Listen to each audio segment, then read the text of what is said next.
Жылдам хабарнама. Қазақстандықтар үшін жақсы жаңалық. Сәлеметсіздер ме достар?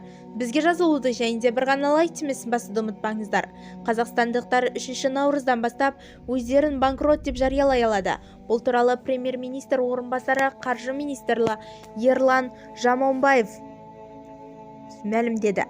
Халықаралық тәжірибе негізінде заңда 3 түрлі ресми көзделген. Бірінші рәсім соттан тыс банкроттық. Оны тек банк және коллективтік агенттік қолдануға болады. Екінші рәсім сот банкроттығы. Бұл ресми қаржы басқарушылардың жүзеге асырылады. Олар қаржысына жұмыс істеген әкімшілер, кәсіби бухгалтерлер, заң кеңесшілері және аудиторлар кіреді.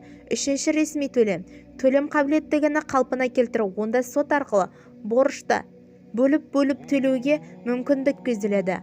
Оның артықшылығы азамат банкрот деп саналмайды. Толығырақ мына жерде оқи аласыздар. Бізді тамашалауды жалғастырыңыз және де достарыңызға бөлісуді ұмытпаңыздар.